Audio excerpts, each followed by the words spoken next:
Hey everybody, it is Cinnamon Cooney, your Art Sherpa, and tonight we're going to be doing something really fun. We are going to be exploring everything you need to know about fan brushes. I'm going to show you the unbelievable diversity of things that you can paint with them, the essential things you have to know about the techniques, brush load, the types of fans there are, and I'm even going to give you some recommendations on, depending on the way you're painting, the kinds of fan brushes that you're going to want to buy, like even brand specific names. So this is going to be a really wonderful deep dive. If you check the description below, you're going to see almost an outline of our fun little get together tonight. It is going to cover a lot of material, but here's what's great is we're going to try to keep it light, going to keep it fun. On the mic to help me do that. Hey guys. Is my husband, John. He tracks me with all the cameras. He robotically zooms in. He blows the bubbles, he fixes the stream, and sometimes he will ask me your questions during the live. If you have a question about fan brushes and you want to have it answered, you might get a chance of that. Put your question entirely in caps. I promise we won't think you're yelling. It just helps us see it a little bit better, and you might get your question answered live. Now, the moderators may also answer it, and other viewers may also answer it, because I've made a lot of fan brush videos, and I'm going to be showing you some signature stuff that many, many people here are familiar with. Like they're very familiar with the Sherpa method of Smile and Frown fan brushing. So there is a deep resource here. Also, if you check the iCard, there is a playlist both up there and on this channel for all the videos that your techniques tonight are going to make you be able to do a lot easier. I see Linda Sue and I see Mary Youngblood. We're about to switch from extreme dry heat to humidity as the monsoon starts. Well, stay dry, Mary Youngblood. Safe out there. Stay safe out there. So, all right, I have a little 8x10 surface here, and I'd like to point out a very special fan brush. Now, I'm afraid this brush you cannot get in any store. This part of the brush you could get in a store, but this part of the brush is a unique, signature, one-of-a-kind brush made by my son Spider, and it's very precious. And I told him that I would absolutely have it on tonight's show where you guys could see it, and I'm a mom who keeps her promise, but I'm also a mom who protects that fan brush. So the first thing that we want to talk about in fan brushes, if you guys are ready, what's the first thing you've got to know about fan brushes? Well, fan brushes come in two important things. They come in a soft filament or hair and a firm filament or hair. So when you go have a fan brush out, and I'm going to give two examples of very different brushes. This is a hog bristle brush by Simply Simmons. It is a recommended brush by me. It's very inexpensive, but they do have a pretty good quality going with them for the price. If you touch this to your face, you're going to be like, well, that's not nice to apply makeup. I don't want to, that seems like something that could kind of clean the paint off a car. It's very stiff and scumbly. Whereas this brush here, which is a Sterling Studio fan, I think this one is by Silver Brush, is soft enough to apply makeup. Now, the other kind of stiff brush that many of you are familiar with is the synthetic stiff brush that I have, the Art Sherpa fan, and I'm going to show you the hidden disaster that can happen in a fan brush that you would never know when you bought it at the store. So you have to stay tuned for that. All right, so what do we have? We have two types of fan brushes. We have stiff and soft. Soft fan brushes are better for watery media like watercolor or very thin acrylics. You wouldn't want to use these in a heavy-bodied acrylic or anything that you almost don't want to get them even wet when you go to use them. You use them as a technique brush. The other thing to be aware of with your fan brushes is that they come in synthetic. These are synthetic fan brushes. This is natural. I have a couple naturals here. Most of my naturals are hog, and that is from a pig. It's the hog bristles of a pig. Good brushes are flagged, apparently. In brushes, split ends are an ideal trait. So, like, a good brush hog is one with split ends, so that's kind of sad to think about. The other thing that you need to know about fan brushes is that they come in this long handle and short handle. The short news on this is if you're sitting down, you will prefer the short handles. These are going to be preferential. If you're standing up, you're going to prefer this because when you're painting, you're going to see me struggle with my long handles being a little close to my face, whereas my short handles will be very a comfortable distance from me and the canvas. There's a nice little working space where I don't feel very poked. Teresa Fuller says she's so glad I did this. I have been getting a lot of fan brush questions. It's been a minute since we've done a little mini quest, a big art quest. So I was like, it is about time. And it's also nice that you can see the chat in this format. So again, and this is all what I'm going to do is I'm going to timestamp what we're covering in the description after we're done, so you know when we covered each of these things in the syllabus. I hate to call it syllabus because it makes it feel like we're doing kind of a thing. Now, in the here's the hidden disaster in a fan brush.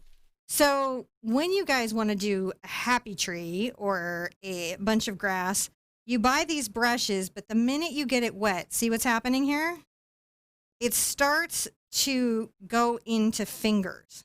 Now, it won't do this if you're just putting it in, say, very thinned acrylic medium like craft paint, right? And you're doing decorative painting. It won't give you this effect so badly. But the water, the way that it does pull these bristles together, will do this. And this can be a problem when you're trying to do trees or grass because these start to become really distinctive lines. And that can be opposite from what you need. However, I'm going to tell you, there's nothing in a brush that is an absolute no. There's always a time where even this thing that it does, like maybe you're trying to do some patterns and some rocks and you want them to all kind of line up parallel, that could be actually good. So you don't ever want to throw out one. If you've ever bought the wrong brush, you don't want to throw out. Fan brushes also come in a micro mini size, and the minis will do this as well. I do have a solution for that. I'll be telling you how you can fix that when you don't want it to happen.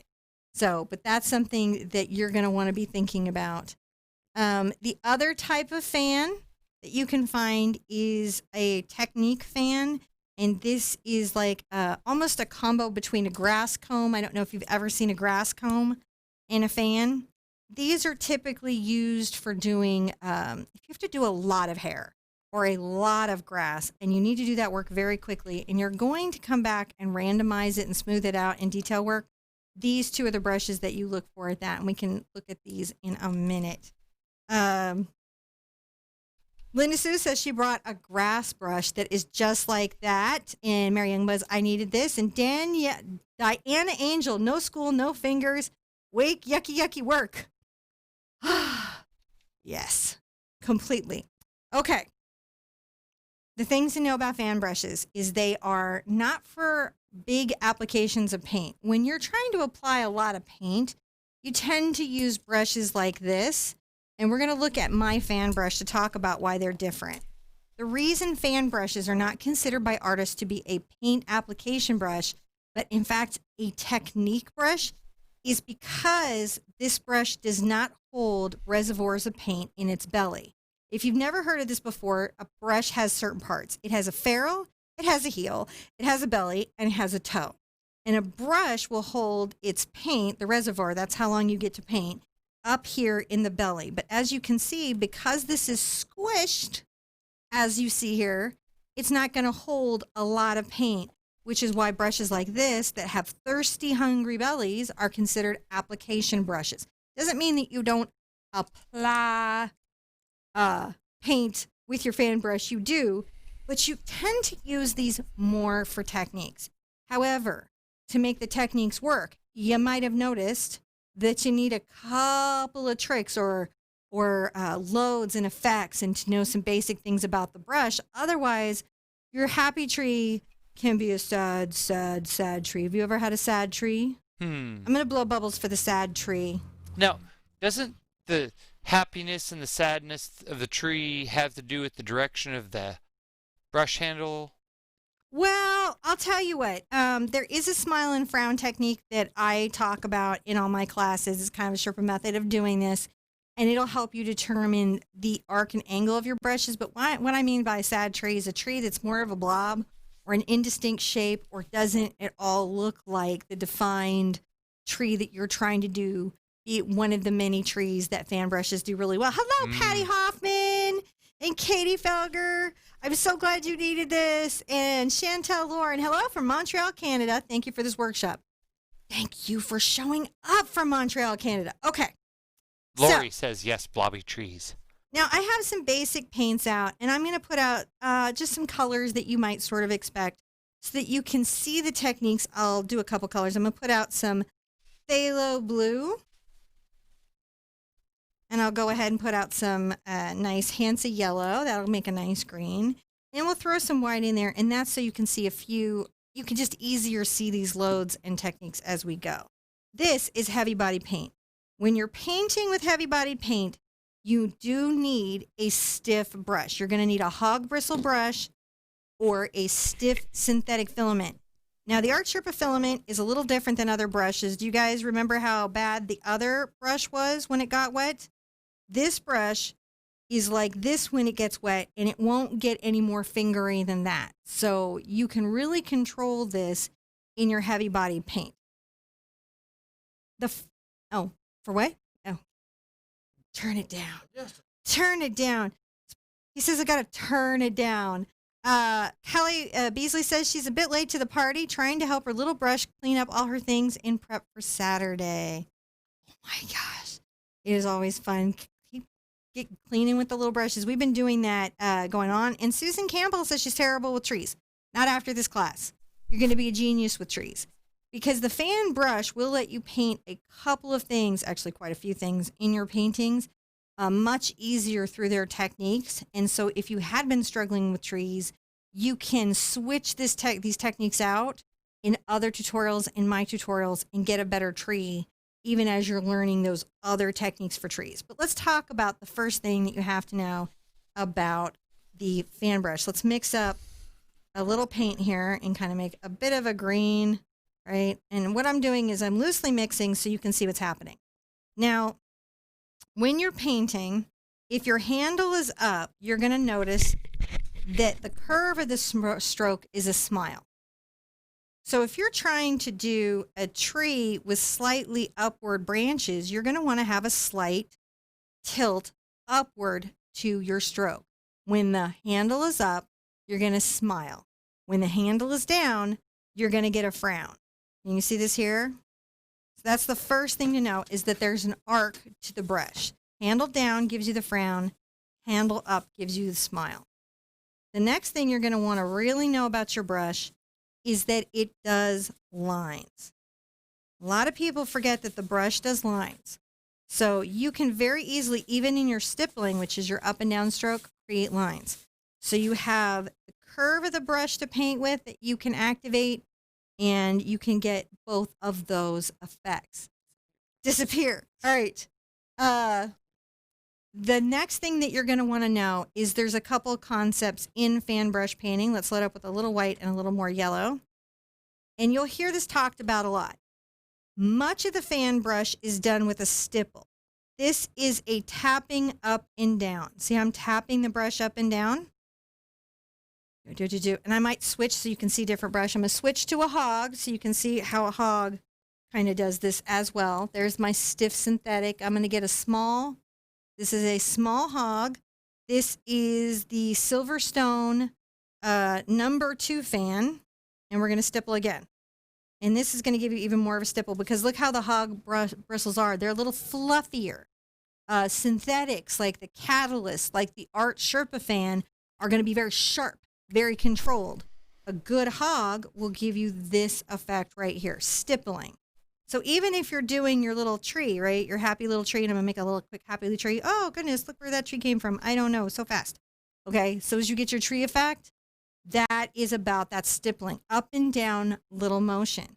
The other motion that we think of when we're making anything in a fan brush is a push. And I'm going to come here, and that is when you push against what's there. See how that makes very short grass?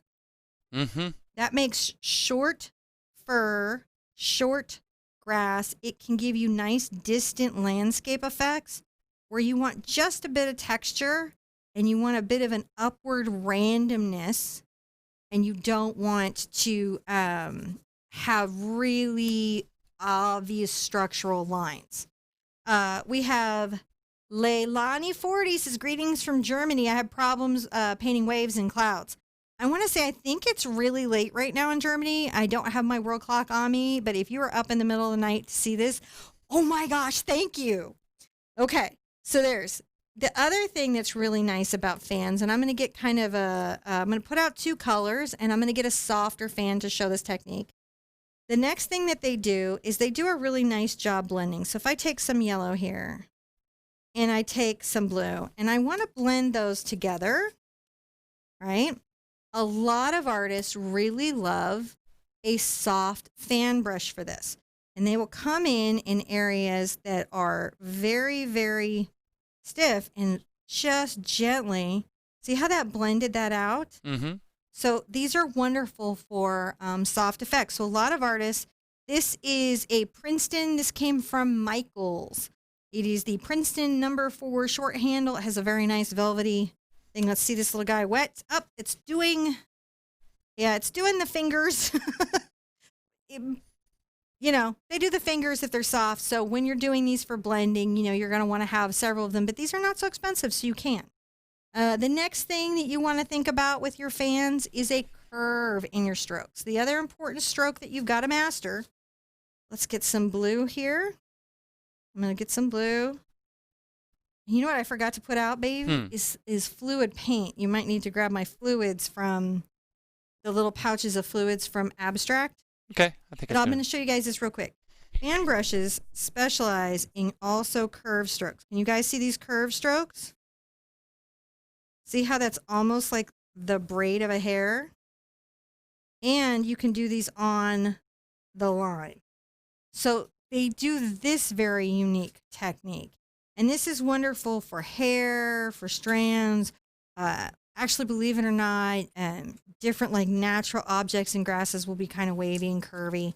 So that one might work. If you see the white one, that's the best one, but I can do this one. The other thing that we do, and this is going to be a little bit messy, and I hope I don't get paint all over me. Okay. I'm going to kind of fluid this up a bit, so it's pretty wet.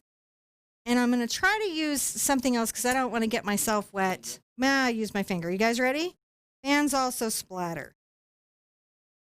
Now, I do have splatter brushes, but as you can see, you can get a nice splatter effect with a fan. So this is a very versatile tool. Sometimes it's looked down on as, I don't know. I have heard it kind of looked down on as a decorative brush, like, oh, it's for decorative painters, as if that isn't the coolest thing in the world.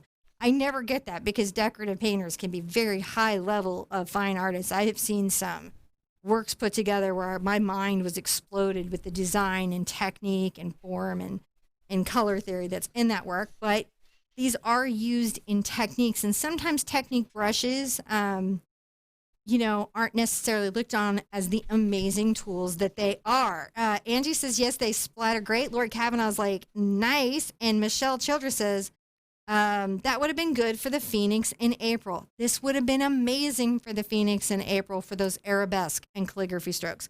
Because this is like a little bit of a calligraphy stroke. And let's look at, just for everybody who dealt with the fire chicken in acrylic April, if you've never watched me before, we did a 30-day painting program for free on the channel, and we met every day and painted every day. And the third day was a Phoenix, which we now will call fire chicken, and it used arabesque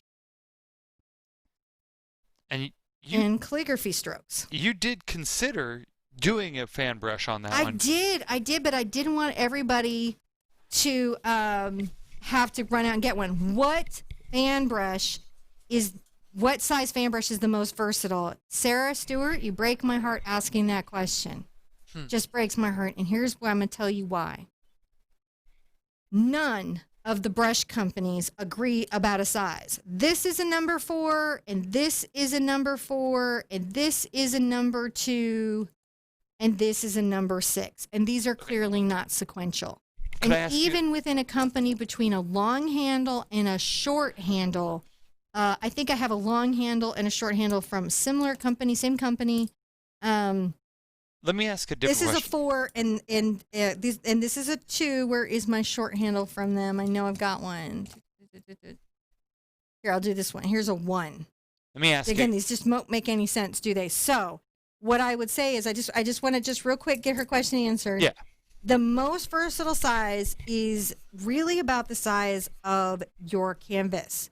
I tend to work the smallest brush without going too small. Like on a canvas that was 8 by 10, I would use my number 4 fan.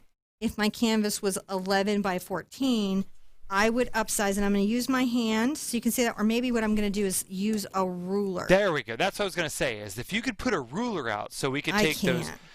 So those here is the subjective- number 4, and here is my number 6.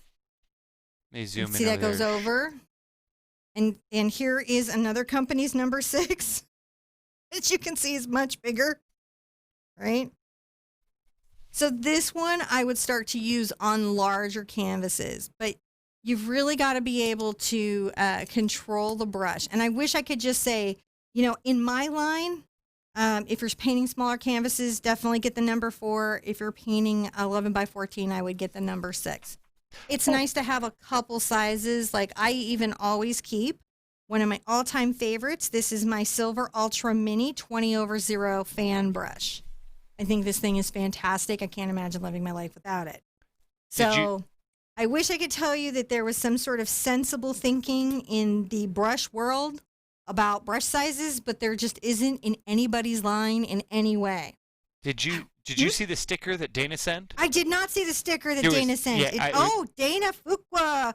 It's a lemon head. Thank you, Dana. I really appreciate that. All right. So now you guys have learned some techniques, some brush strokes with that. Here's the trick. You got to be able to load it.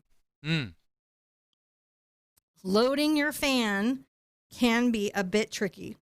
So we're going to talk a bit about a load. I think I'll grab my number 4 again. So here's the loads. Now, first I'm going to get my brush a little bit wet, and we're going to talk about an edge load. So an edge load is where I come into my palette and I kind of tap up and down, right?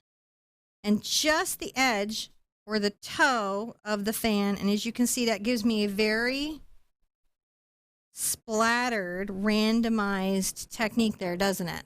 Mm-hmm. You see those individual splatters?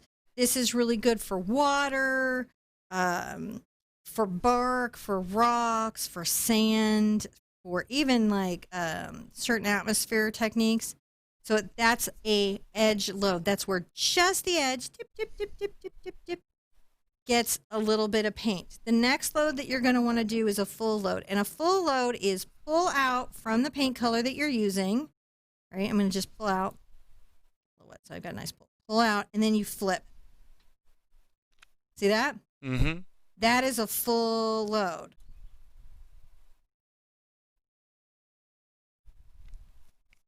Oh, you see that little message up there from Patty? Oh, what? I did not. But I see Patty Hoffman, but I don't see the message. She says, "Thank you, Sherpa, for this very special video." You guys are really welcome. We're doing a bunch of fan-based paintings coming up. So I wanted y'all to be ready to rock it and be the most awesome at fan brushes anywhere in the universe. Let's blow some bubbles on that. If you have your bubbles at home, I know some of you guys have started having your bubbles at home to go with our bubble machine. I got some table bubbles so the table wouldn't miss out anymore. I'm not as good as the bubble machine. You get 1 puff. That's what you get.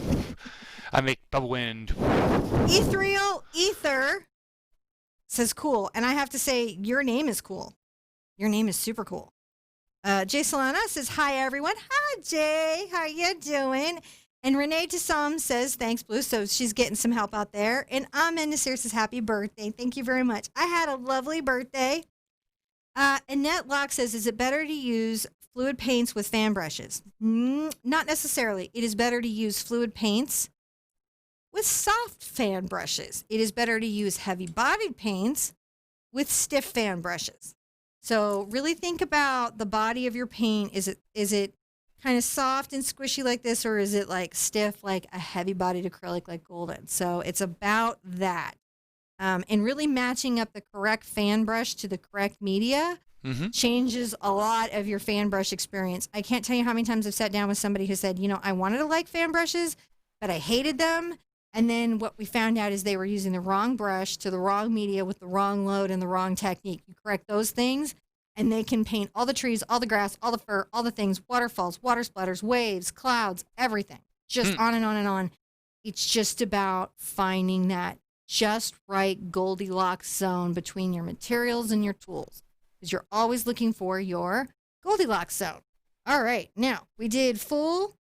We got to do a corner load. So corner load is pretty much what it seems like it is. This is when you just get some of your paint there. And let's see if I can kind of talk about this. See, I can just get some little rough marks with the little corner load. Yeah. You're just loading just the corner of your brush. And what's great is you can load 2 colors when you're doing corner loads, especially on a fan brush. And I have pulled off like a middle load of a whole separate color when I get really lazy. So that's a corner and a middle load. And all then right. Lori, I just saw a sticker from Lori come by. Boom, Thank boom, you, boom. Lori. Lori Kavanaugh, how are you, girl? How are you? You doing good? I'm doing good. I'm teaching fan brush stuff today. Are you fanning out too? Got your fan. I was gonna grab my daughter's fan. And again, I want to do a second thing in case you're coming in late to see the brush that Spider made me for my special day, custom made Spider Cooney original mermaid fan. He thinks this should be a prototype for a future fan that we develop. What do you guys think? Is this a good prototype for a future brush? Mermaid handle fan brushes? You gotta love it. So if you're having trouble finding my fan brushes, you can definitely check. I have a link to Michael's and they have them online. Sometimes they get sold out. Another great place is if you're in Canada, King's Framing and Art has them. Jackson's carries them. You can find them on Amazon. And of course, the brush guys. Use the Art Sherpa as your discount code. You can get 5% off your total purchase. It doesn't even have to be just my brushes. So there's a lot of places to look. And if you go to the Silver Brush website, to their brush locator, you can find many of the brushes I'm demoing today and stores that might be located near you that you didn't even know were there. Because sometimes art stores get a little low key. Jennifer Watson says, Sherpa, I'm pretty sure you have a fandom. I have a fandom with my fans. Oh, I love them, but I don't mind. And Lori says this is helping her out of her bleh block. Oh my goodness, everybody shake out your bleh block. It's so easy to get bleh. I'm going to actually show you some stuff that will help you. And then Pollinary says, yes, on the prototype, I would order one immediately. Have Spire give me a call. I will, but he's a very tough salesman, I'm telling you. That kid can sell me on anything and any ideas. You got to go in there ready. He's got that gift of gab. I don't know where he got it. I just can't imagine where he got it. Yamini says, Spider-Man fan original. A really good question. Patty Catalano says, could a corner load work good for white foam on a beach? Amazing. Amazing for white foam on a beach. Not just good. Amazing. I can't even express to you what a liberating moment that is when you work out that load and that stipple together with the right brush and the right paint, and you're like, this is so much better and easier and less upsetting. And I want you to understand something, this concept of technique brushes, right? You still have to know where the paint goes. It's like using a traceable, and everyone's like, this is cheating. You still have to know where the paint goes. These are techniques. And the technique only works if you understand the concept. So if it's good enough for Boris Vallejo, trust me, it's good enough for all of us. We've been doing this all night, but that's obviously is a mix load. So if I take a little blue and a little yellow, I can do a mix load. That can be a lot of fun. You know, even if you're doing trees, you can mix that load.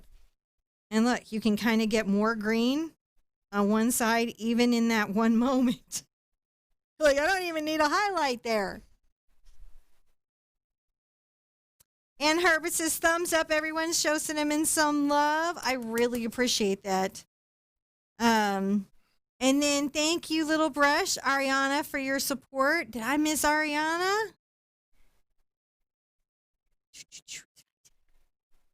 I did, Ariana. I am so sorry, but yes, thank you very much for your support. Amy Ovart says, hello, beautiful artists. I used your fan brushes painting the tentacles on your jellyfish tutorial. That's right, Laura Patton. Thank you very much. I need to add that to the playlist. I forgot the jellyfish tutorial. I knew there was one that I was like, I feel like I used it in this other tutorial. And in fact, here's the game. If you check the playlist and you know there's a video I used my fan brush in that I forgot to put in the playlist, if you could just drop that link in the comments below, that would really help me, because sometimes I literally just put a painting on the calendar of a lost lesson that I know was in another celebratory video, but I don't know which one, and I can't find it because there's over 1,000 videos, and now I can't even find my own art.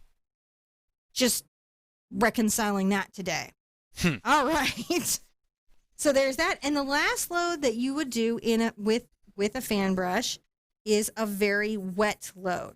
So this is where the brush is where the paint is super thinned on the brush. And you can see that the paint is very wet. Well, so that is another way to use your fan brush. Could you re-demo that? I missed that. Can I re-demo that? Yes. Go down here. You go into your water. Down there at the bottom. All right. Go here. Yeah, let me zoom in some more for him. Yeah.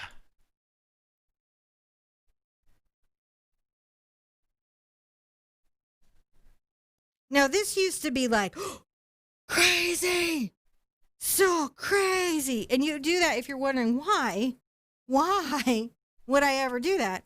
Well, sometimes doing a wet load is very nice for different techniques, especially if you're going to do any alcohol layering, which a lot of people like to do. And now that Golden has come out and said we can thin the paints even more than we knew, even more than we realized, it is a completely liberating space. So as you can see, this brush is much more than a few blades of grass and a few trees. It does a lot. Now, let's talk about, I'm going to put this to the side, like just like very like whatever, putting it to the side, and I may put out some more paint. So what are fans good at doing? Fans are good at painting things in the sky. Fans do clouds, stars, and snow.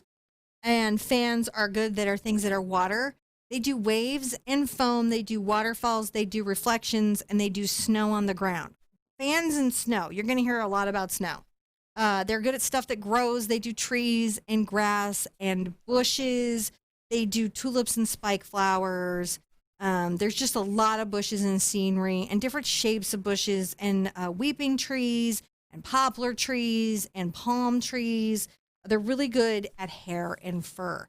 So a lot of times we think in a very singular way about what our fan brushes will do.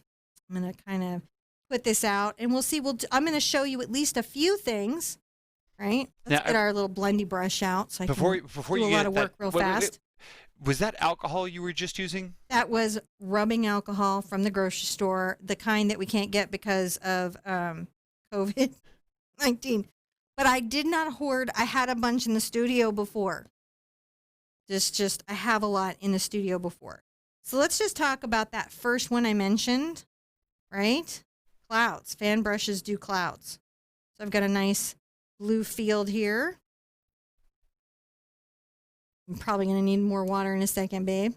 Okay. Got a nice little blue field. Let's grab I'm going to grab my number 2 Silverstone. I'm going to load it up with a little bit of water and some white. And we're going to just talk about that. So what have I got? I've got a corner load. And I can push this up on the corner. Come in. If I want to blend, I just simply dry the brush a bit. A lot of people do their entire skyscapes with fan brushes. You can also do the sort of little horsetail style clouds. But as you can see, they work really, really well. And you can come back, let me get some white out, and highlight really, really easily.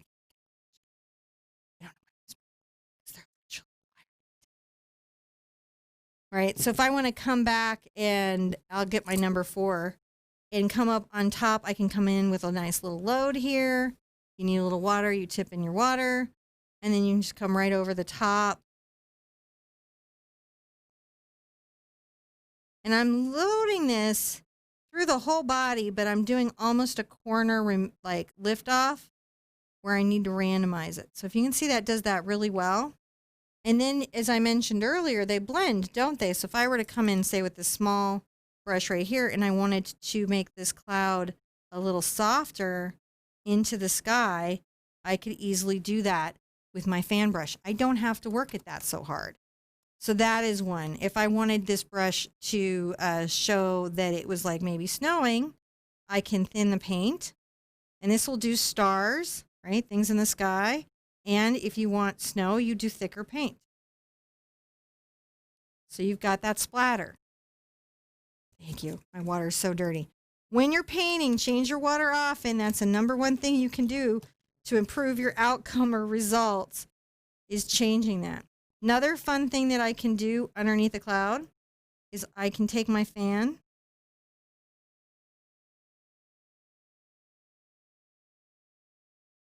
and come under cumulus clouds. I may blend here with a soft brush and pull down a soft rain effect. See, have you ever had that experience where you looked at clouds and they were out there and they were raining and you could see the rain coming right off of them? That's a crazy thing you didn't know a fan brush does. All right. Can you use a fan brush with watercolor? Yes, you can. They're wonderful with watercolor. They're wonderful with all media. They're great in oils. Oh, thank you, baby. They're great in oils. They're great in watercolor. They're great in everything. Paint off that nice mop over there. All right. Now, the other thing that you want to do, so you can definitely, I want to show you guys some waves. I'm going to put out some phthalo green to go with my phthalo blue so we get a nice kind of watery effect.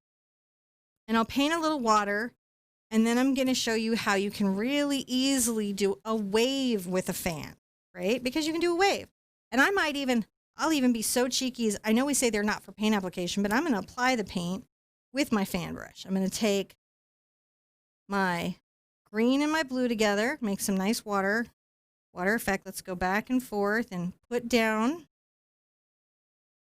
a little bit of paint so we have a place to work with, right? Now I can come here, and what I do is I'm going to come up and pull a curve. Remember, we can do curve strokes? I'm going to come here and do a curve stroke, right? So there's the curve stroke into the water that we have. And here's what you do. You take this off, get some white on there, come at the top. Very easy to create that highlight at the top of your wave. Load right on up.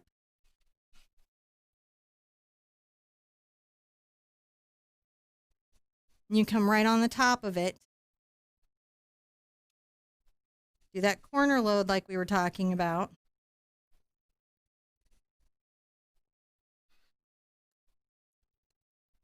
You want to blend it? No problem. You come in with your dark color.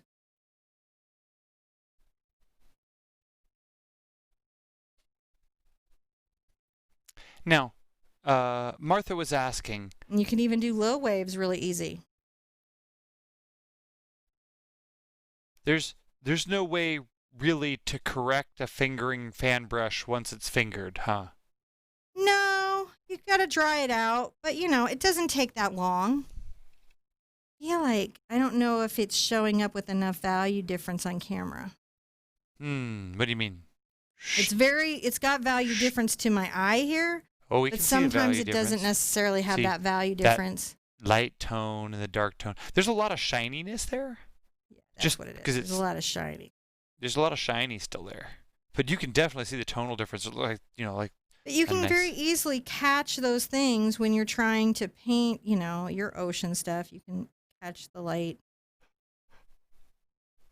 sometimes it's hard to get those waves when they're curling and have them feel like the little curl over wave that they are.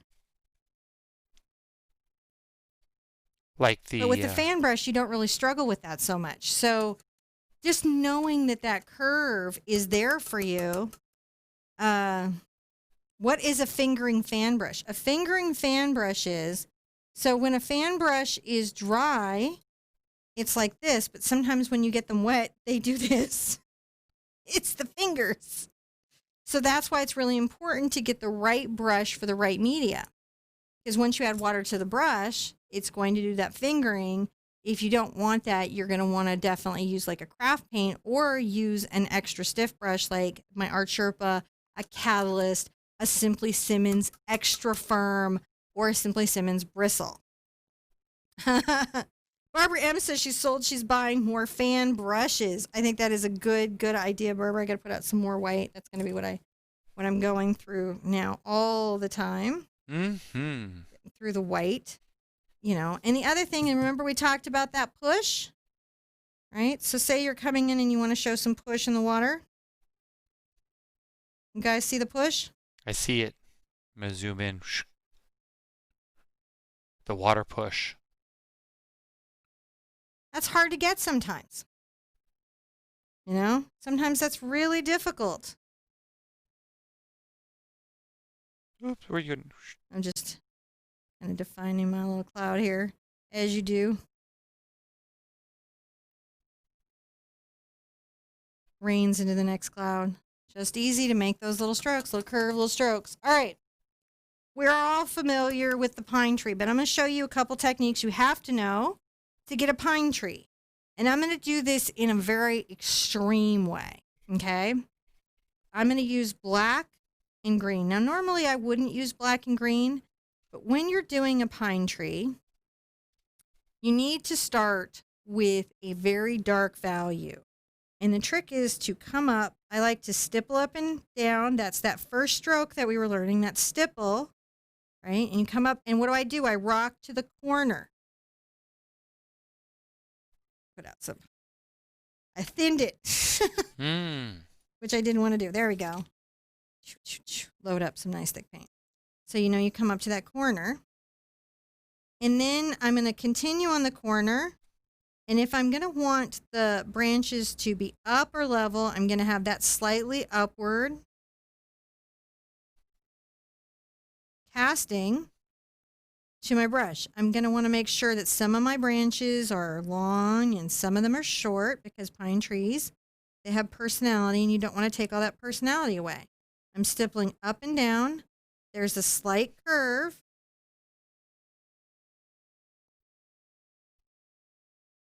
What am I trying to avoid doing? I'm trying to avoid making a staircase, which is essentially... Oh. Hold on a second. Anybody ever done this? Okay. That's okay. I'm going to show you what you do. So if you make a mistake and you do that, it's a poplar. So how I'm doing that curved stroke, and I'm up and down. Look at this. Have you ever seen such an easy poplar tree? So if you ever accidentally give yourself a ladder pine, change them into poplars. I'm going to add a bush.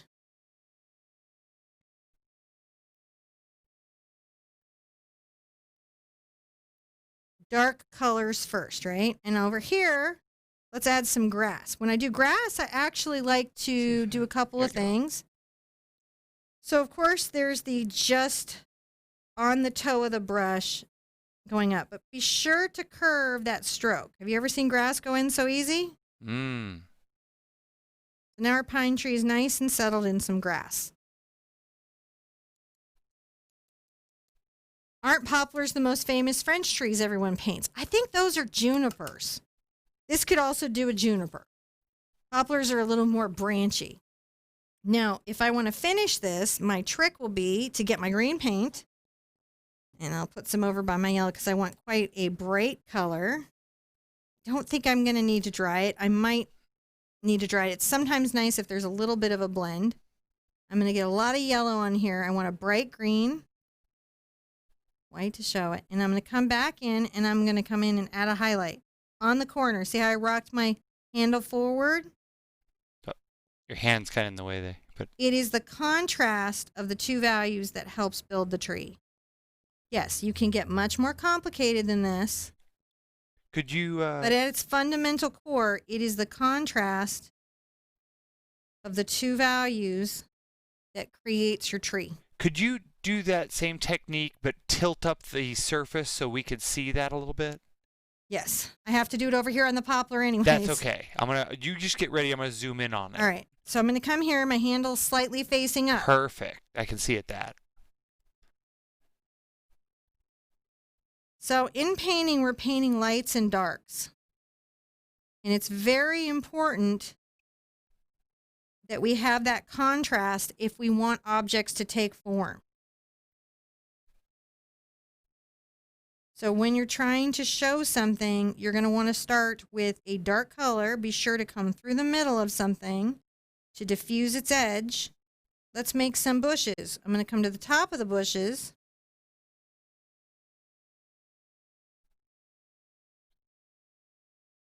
And then we can also what? Push, can't we?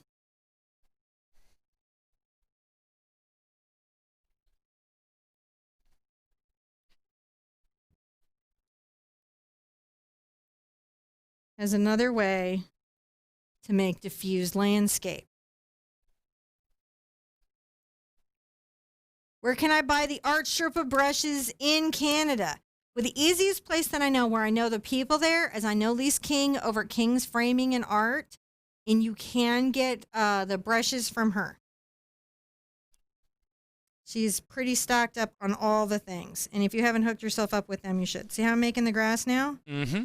So one of the big things that can happen to you when you're trying to make any kind of a tree or any kind of landscape effect is you don't have enough of a value change in your paint. So make sure, not necessarily black. I would use normally a very dark green and a burnt sienna and build up in natural colors. I'm just showing you the black so you can see the contrast. So things people don't think about. I'm going to show you a couple more really fun things just because I feel like if you knew everything that they could do, you would be like, these are the coolest in the So everybody is familiar with the bushes and the grass. How would you guys like to see what else it can do? Let's pretend we have a little spike flower. So I'm going to make some little leaf motions, some greenery, just some plant effect here. Right? Things that feel like planty things. Everybody like a planty thing. A planty thing. Put out a little quinacridone with some white because it's a fun color. And we're going to make some pink flowers. Because you can do all kinds of spike flowers. I'll go ahead and I'll switch to a hog bristle.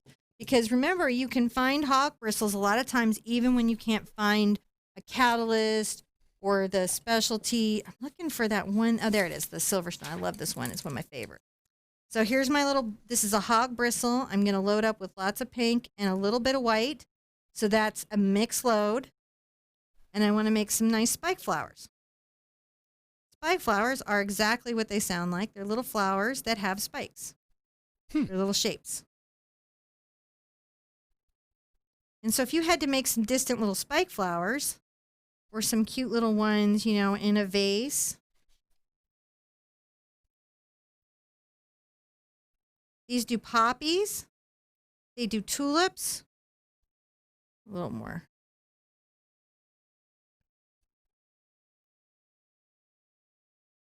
And again, don't forget the contrast.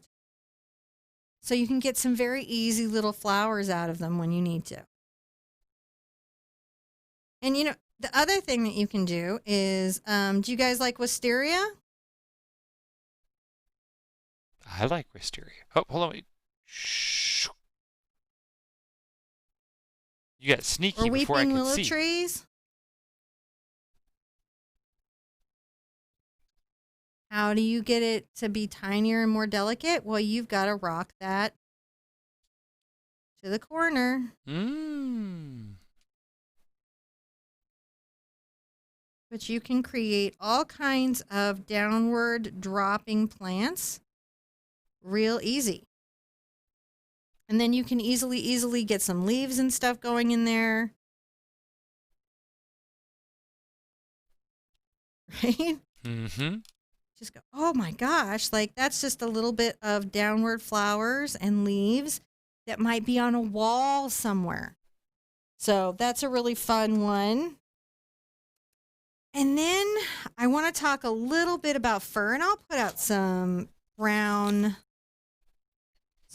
and I'll put out some yellow, and we'll talk just a little bit about fur and hair. And we will have really covered like the concepts of that, won't we? Yeah. We will have, I'm going to get into my little size brush. Now in hair, once again, I'm going to start with dark.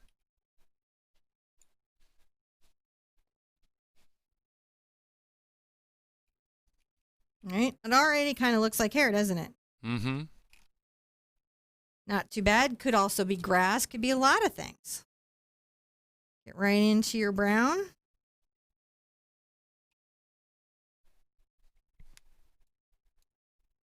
Look how much like hair that already is. Wow. Fur. Well, there are hairy dogs and there are furry dogs. We have hairy dogs. We have a hairy dog. And then, well, because now we have we are now a blended family. We're a blended dog family. Well, so, like, but the difference I'm is going to add that, some yellow to this and some white, just so we can see that contrast, right? right. So fur grows to a specific length, and hair just keeps on growing. So you have to have a hair cut, but not a fur cut, which is a good way of remembering it. Isn't that fun? And we talked about, you could have hair, right? Now this would be like human hair.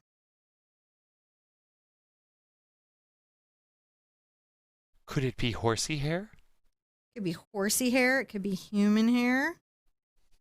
On the edge here, and look, curving that stroke. Just exactly what we talked about at the beginning. And then you can come and highlight stuff.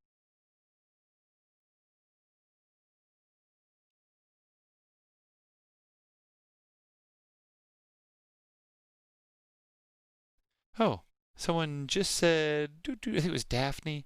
She said, I don't know if you remember, but you did a painting of a truck, and she did it for her mom's birthday today. With the fan brush? No, just in general. Oh. I didn't hear what you said because the AC and you're far back. Oh, so Daphne was saying that she had done your pickup truck painting for her mom's birthday. Oh, I hope she loved it. I hope she loved every minute of it. Elena Krause says the issue she has with this brush is cloning. I'm going to show you just real quick. You guys are familiar with the silhouette pine trees, right? We've all seen them, right? Mm-hmm. Here is the way that you avoid cloning. Go up, and then I'm going to be short, and then I'm going to pick a length that's different than that, and I'm going to pick a length that's different than that, and then I'm going to go long. If I do this, right, when I come in to make my little trees, and I'm going to go real fast, make fast trees.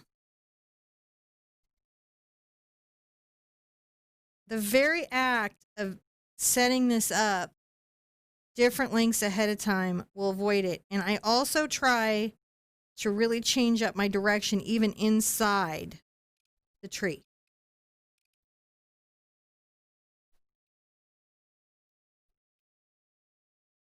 Right? I might normally do a smaller fan for this, but it's not so bad that I can't work it out. See how they're all different and they look natural? Mm-hmm. That's the trick.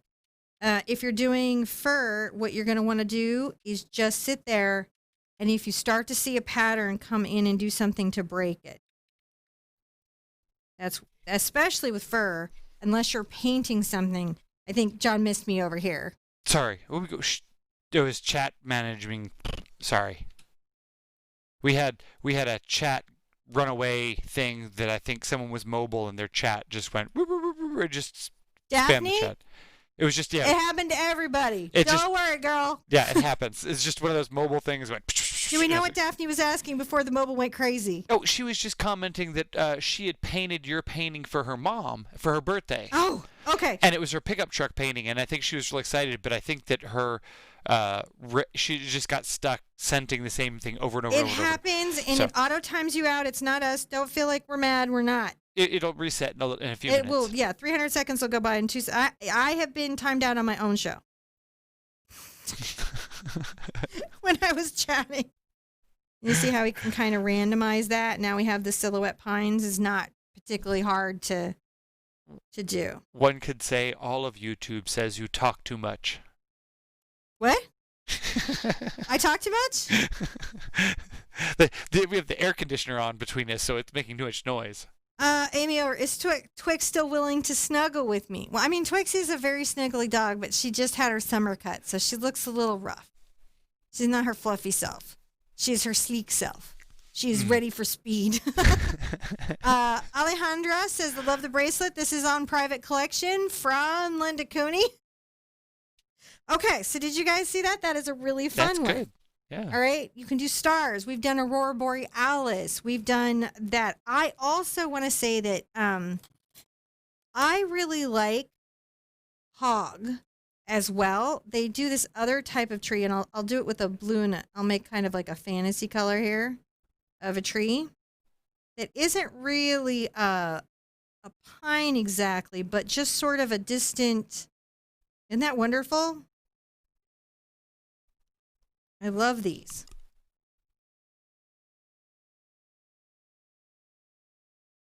And I'll show you tulips, and then we will call it a day, because I think you could do fish fins now.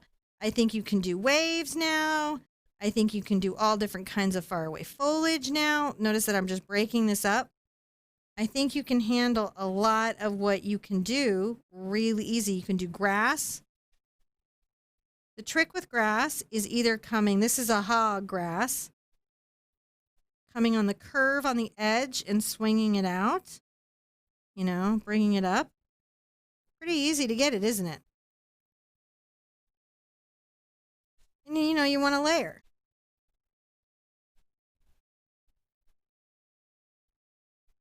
But I do, you'll see me twist and twirl the brush. Yeah. It twirls through my fingers as I'm working.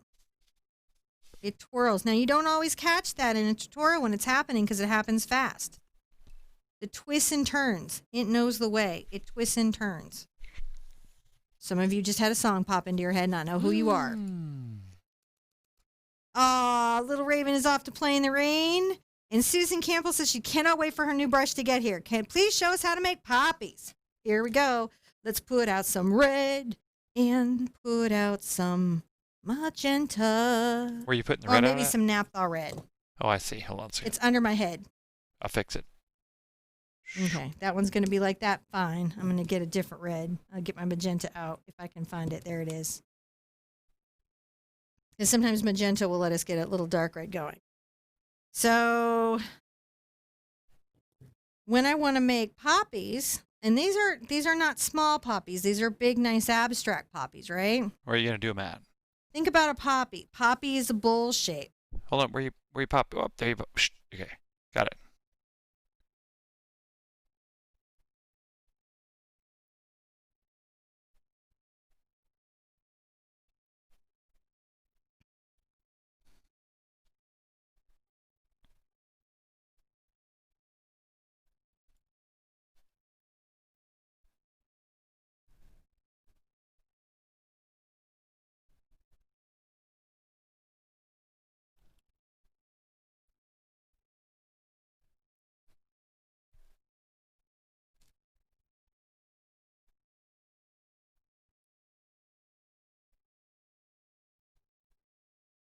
I mean, poppies. Those are great. These are serious tools. They are technique tools, but they are serious painting tools. I can come in and I can do some cool stuff on my poppies. I can even, get all serious in the biz. I can come in with some of the yellow and red and highlight my poppy. You can make those poppy pop. I can.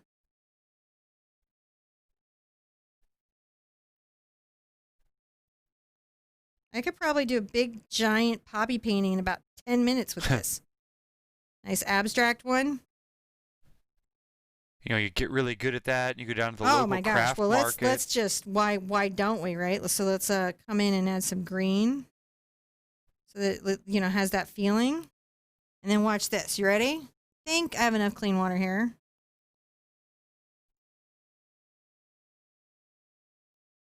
Shoo, shoo.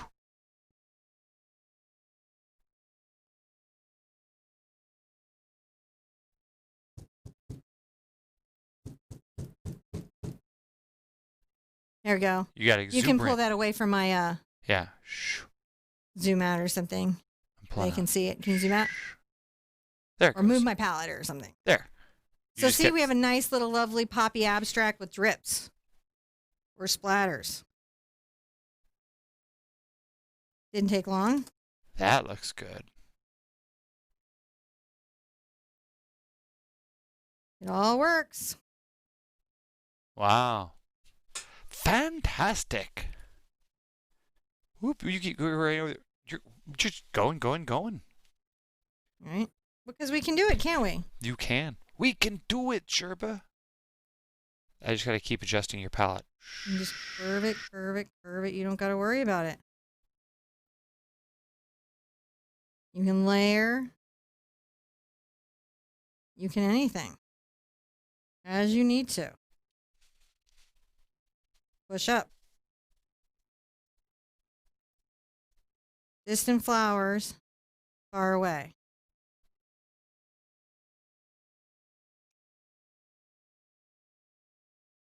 With a push. All right. Wow. Now I want to do some others over here. I can't help myself. Too much water on that brush. Whoosh.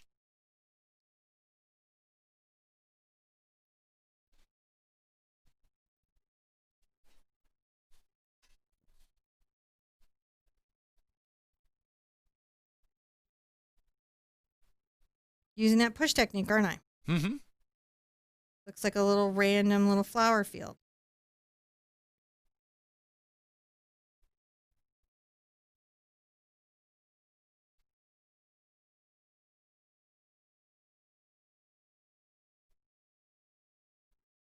They just feel like stuff.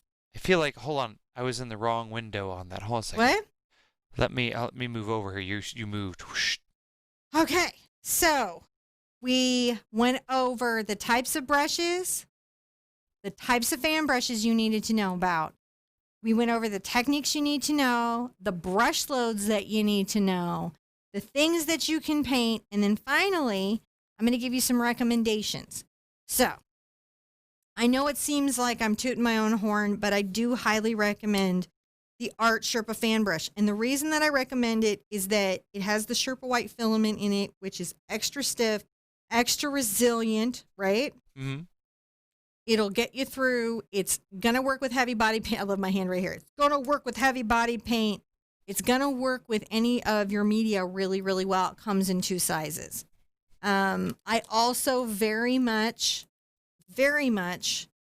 like the Silverstone and the Cambridge fans. These are a hog bristle.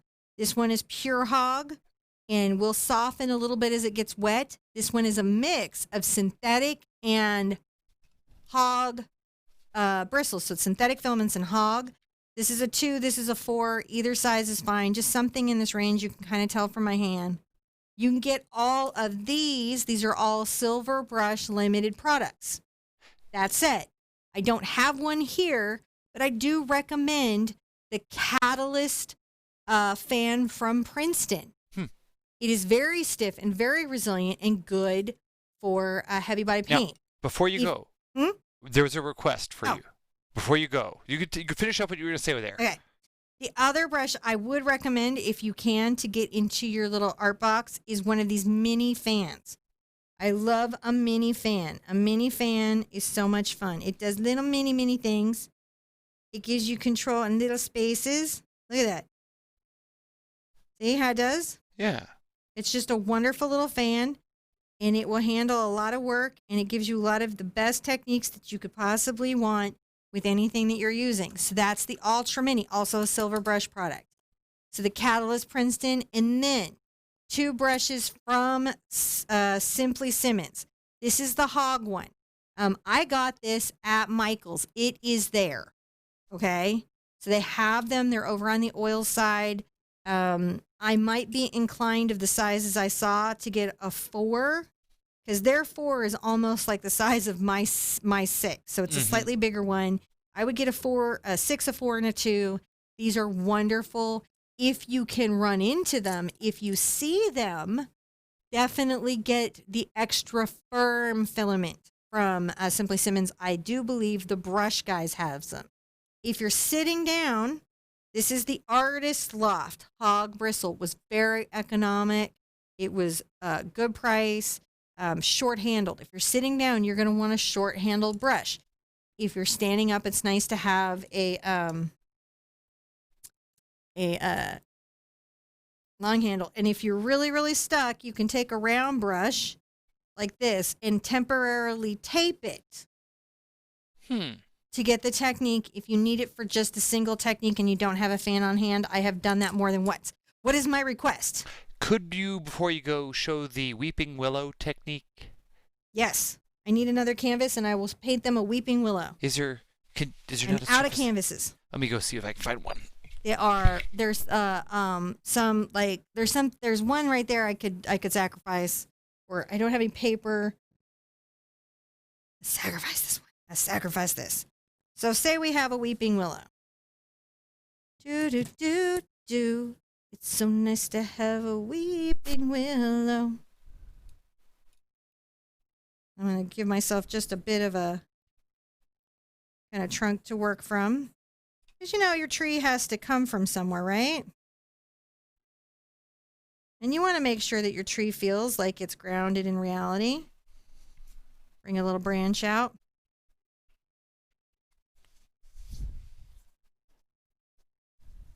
This just gives us something to tell the story about. Gotta have a tree to make the willows to weep on. Gotta have a tree to weep the willows. I am going to grab, I think I will do my Cambridge. Wish I had some purple, but I'll take what I have.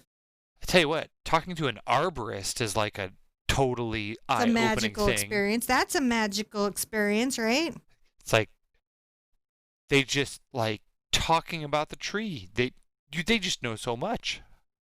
Now with the weeping willow, you want to make sure that what you do is you have clumps or segments of the tree that are almost like a little mound.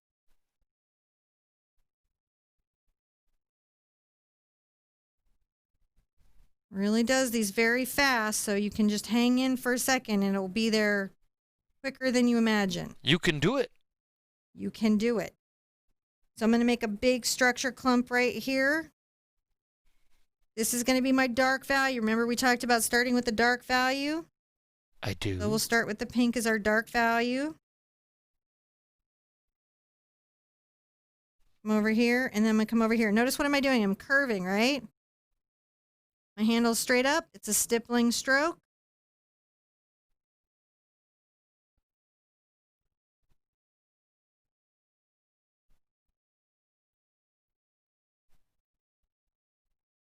You guys see how that's getting built? Yeah.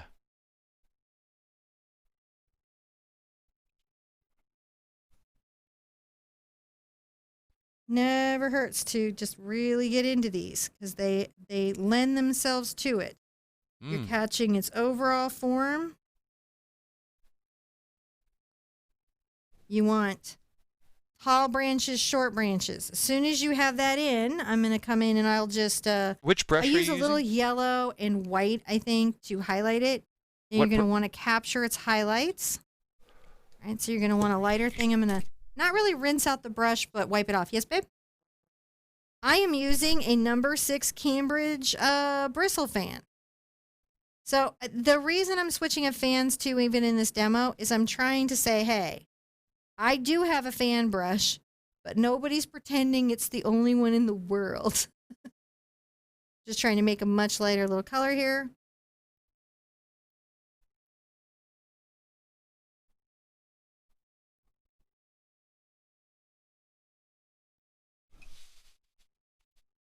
And you're going to want to just highlight parts of what's going on with this tree. Some of the little flowers coming down so that you have dark and light. See how it's taking shape? Mm-hmm. Up here at the top, you can have probably just pure yellow because sunlight and things. It's a nice little form down here. Curving down, curving and down. And then, of course, if you have a, create a push grass or a pull grass, you can do that. To plant your tree in.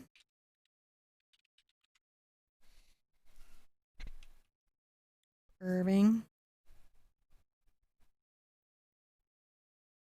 Yeah, it just comes right on in there, doesn't it? Yeah.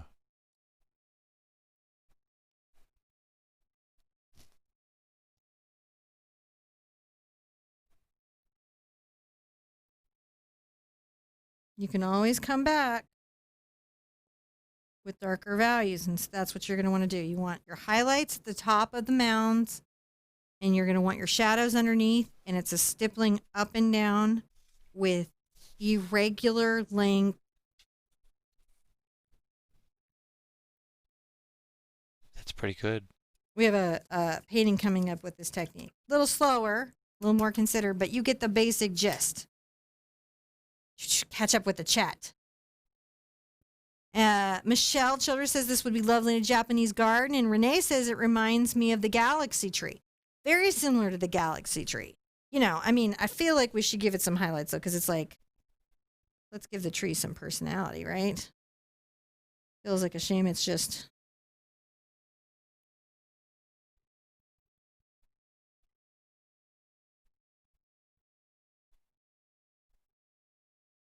some bark temperature, Because it needs some bark.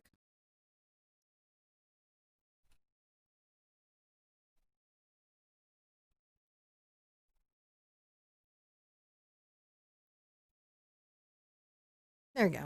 It has a little personality now for a tree that we were just playing with. That's pretty awesome. So that is a deep dive into fan brushes.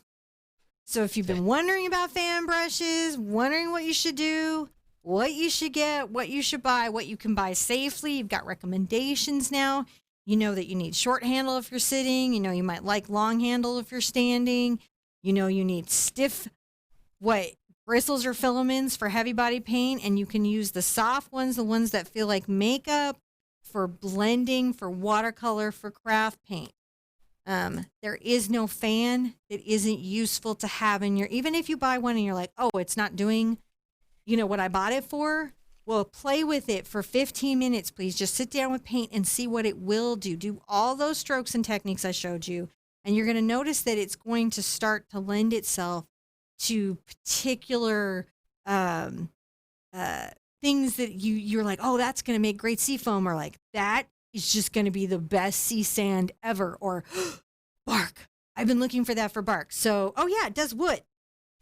No, we've got requests. We've got requests for everything. There's nothing they don't do. You should get one of these. So we're going to put links up for like the waterfall that you've done with these. You've done a bunch of demos. I could show a waterfall in 10 minutes. You have 10? You have a few minutes? I have time for a waterfall. You guys want to see a waterfall? They would love to see a waterfall. Where are you going to do that at? I'll do that right here. Okay. Could you flip it upside down? Rotate that canvas upside down. Just perfect. Okay, that works. So first, I'm going to go ahead and just paint this area. We'll pretend this is some black stone. How's that? That's perfect. And actually, I'll use my... See, they can see the other one. This is called toning a surface. See, it's over there. Right. And we'll put in some rocks.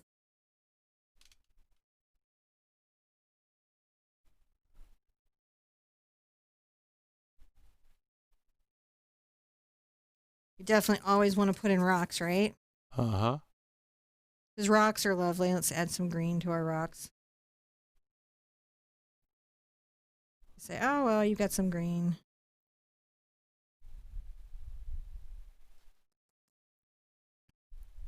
Structure. Now I'm going to come across here.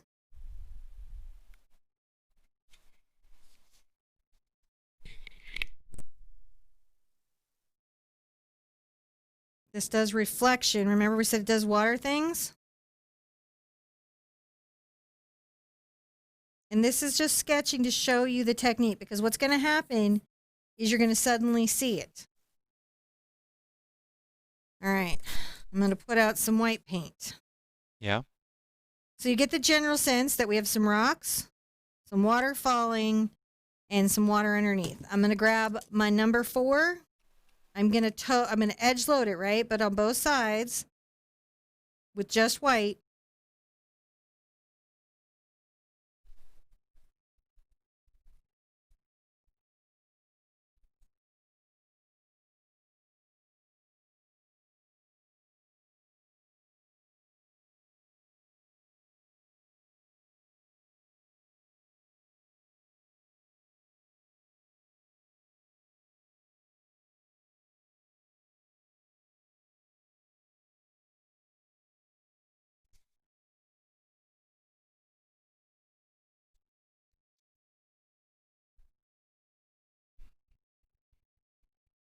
Push load.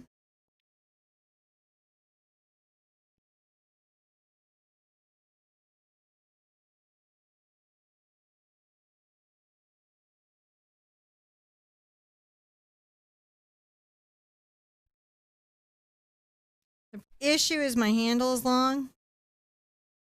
So that's why I have any wiggle, but it's okay because I'll get it out.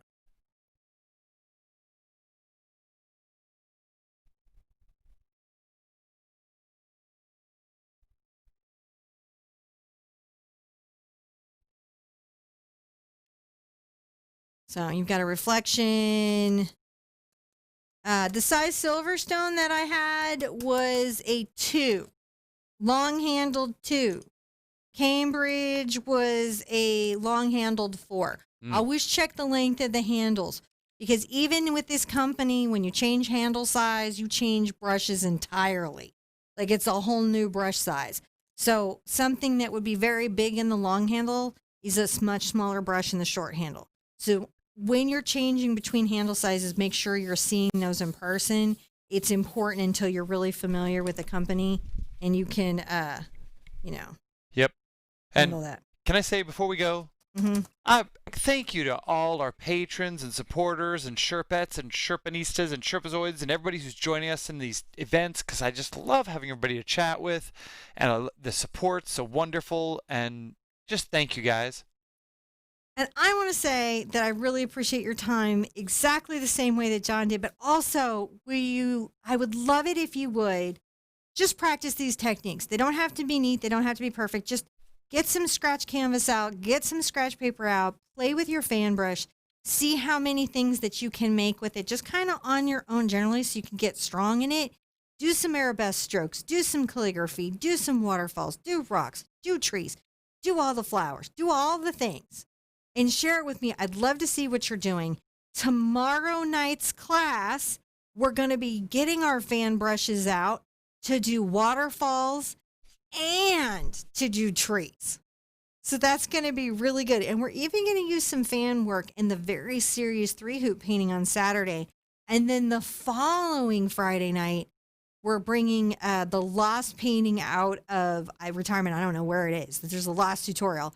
I'm bringing it back out for full tutorial. It's black and white with a pop of color, and it's going to be clouds, reflections, trees, and grass, all with a fan brush, 1 hoot.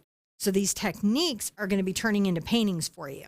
I think you're going to love that. Be good to yourselves. Let me blow some bubbles on the way out. Be good to each other. And I want to see you at an easel really soon. Bye-bye.